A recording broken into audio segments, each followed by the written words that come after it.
I am a university student residing in a state other than my own. My expenses are very high, which is why I am always looking for new sources of income. And for this reason, when I saw the advertisement on the internet, I could not believe myself, so I read it again to be sure.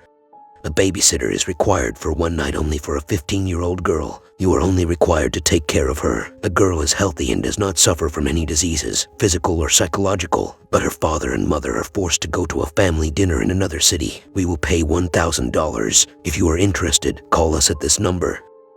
$1,000 is a lot for one night. Supposedly, this was my first warning that there was something unnatural about the matter, but I was very stupid or greedy. A lot of money like this solves a lot of my problems, if it is not enough to solve them all, and the issue is very clear that it is very easy. A girl who is 15 years old means she is capable of taking care of herself adequately. I will watch TV and let the girl sleep on time, and I will receive a respectable amount of money, so why not? The ad was just coming out a few minutes ago. I quickly grabbed my phone, hoping that no one else had seen the ad and taken the job before me. The phone rang twice, and before the third ring, a very nice lady answered me. I asked her if the job of a babysitter was still available or not. She told me that it was still available. I asked her about the salary, but she was a bit surprised and asked me, "Is it not written in the ad?"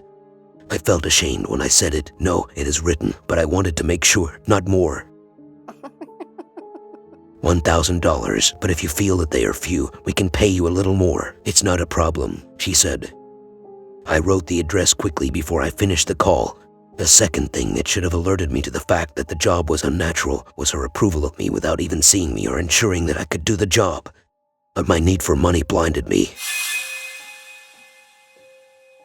At 7 a.m., I was in front of the door. The house resembled palaces from the old days. Its exterior decoration was old style, the front garden is spacious, and its front door is huge. I banged on the door and waited for a moment, and I heard the sound of footsteps approaching the door. The one who opened it was a very nice woman, wearing a very elegant dress. I smiled as she said, "You are on time."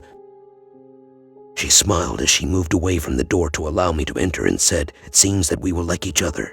She left me and went upstairs. I called her and asked her with curiosity, "Won't you tell me about any conditions or orders? Is there no particular thing you want me to do?"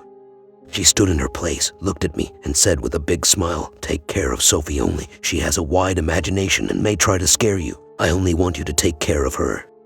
She left me and went upstairs. And after a few minutes, she and her husband came down. He was wearing a suit that showed that his body was athletic and strong. They said have fun and left the house. I closed the door behind them and turned around. I was surprised by the girl standing behind me. Where did she come from? The girl was calm and kind, sitting on her laptop doing something that I didn't know about, and between you and me, I didn't care what she was doing as long as she was sitting quietly and not making any problems. After 2 hours, I asked her, "Would you like me to make you a sandwich?" I wish. But anything other than the meat in the small fridge. She said, raising her eyes from the laptop screen for the first time. I was surprised, but it's none of my business. I went into the kitchen and saw the small refrigerator she was referring to. I looked behind me just to make sure she didn't see me, and I opened it. It was all bags of meat stacked on top of each other neatly. Obviously, they buy a large amount of meat and store it. I closed the fridge and looked behind me again, making sure she was still outside. Thank God she hadn't seen me. I opened the big fridge and made 2 sandwiches, one for me and one for her. And I gave her one, and for the first time she turned off the laptop and she asked me, "How did you find my mom's organized meat?" Weird. I'm sure she didn't see me when I opened this fridge. I smiled as I said, "That's better, because it doesn't take up too much space." Do you know where my dad gets this meat from? From the butcher? From the basement below. I choked. I was going to suffocate. Why am I frightening myself? Of course he brings animals and slaughters them himself. He could be doing this as a hobby or to save money. Is he the one who slaughters animals himself? I said. Her eyes sparkled, and she smiled a sarcastic smile as she said, Oh, he is the one who slaughtered them himself. I repeated my question. Animals? Is he the one who slaughters animals himself? She ignored me completely, saying, Do you know? I can hear them at night from my bed. They scream. They try to seek help from anyone to free them. Sometimes fate will be merciful to them and their torment will end quickly. And sometimes he will be in a good mood and the evening will be long. What is she saying? The animals? Okay, why does he take so much time while slaughtering them? She laughed sarcastically as she continued her speech, as if she had not heard a word of what I was saying. However, he doesn't always get the meat from here. Once, after coming out of the basement tired and his clothes bloodied, he went into the bathroom and took a shower before returning to the basement and exiting with 2 bags in his hand. He took them out of the house and came back without them. He threw them into the sea. Do you know how I discovered that? Because the tires of the car were full of sand and dampness, I understood that it was very close to the shore, so that no one would suspect it. Is it normal for a 15-year-old girl to say this? Is it possible that she can speak in this way without showing fear or tension? This is something unnatural. She finished her sandwich and said, I'm going to sleep. Think about what I said. Good night. She went out to her room happily while laughing. This girl is not normal. Not normal at all. It's been about half an hour. I think that she slept. I got my phone and called her mother. She wrote the number on a card for me, so I would call her if something happened, and now I have to call her. Where are you? I said to her. At the family dinner, you know, we won't be back before morning, she replied. The important thing is that I was reassured that they would not be returning home anytime soon.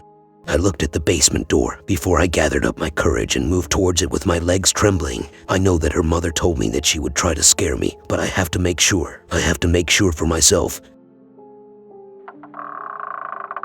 I opened the basement door. They left it open, which is something that reassures me a bit. Surely, if something went wrong, they wouldn't leave it open like that.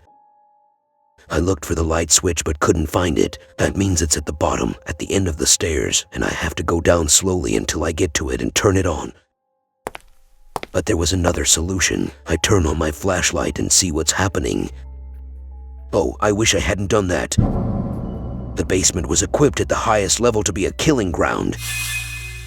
An iron table is full of dried blood. On the wall hang cleavers and knives of different sizes and shapes. The floor is not covered so that blood does not stain the carpet. That is not possible. Sophie was right. Sophie was honest with me about everything. Before I left my place, I heard footsteps behind me. I looked and saw her. Sophie was smiling. Before I uttered a word, she pushed me so hard I couldn't hold myself. I fell on the stairs. I felt every bone in my body shattered. I hit my head once or twice. I heard my hands cracking, and I felt my ribs breaking. In the end, when I fell into the dark basement, I noticed something. A door on the right. It was clear that it led to the outside of the house. This is the door that opened, and the father and mother entered through it. They turned on the light in the basement before they looked at Sophie while they were smiling. The mother said to her, "Great job, dear." As for the father, his eyes shimmered before he asked the mother, "Do you have room in the refrigerator, or will you make me have to go to the sea again?" She smiled and said, "There is plenty of room. Don't worry." Sophie smiled as she said to her mother, "She is going to post the new ad so they can find a new nanny," and then closed the door behind her and left me in their hands. They were relieved when they discovered I was broken on the ground and unable to move. That is why the mother went up the stairs and told him, "I will wait for you when everything is ready." And the father was busy preparing the killing tools. I got over myself and all the pain I was feeling and started crawling on the floor, trying to get to the door that leads to the outside of the house. My entire body was in excruciating pain. I was able to get out of the house. Fortunately, there was a car in front of the house. I screamed as much as I could, and I knew it was a risk if this car didn't stop and the driver didn't help me. The father and mother inside the house would have heard my scream, and that would have been the end of me. But thank God, the driver stopped to see what was wrong and helped me. I asked him to take me to the nearest police station, and I reported them.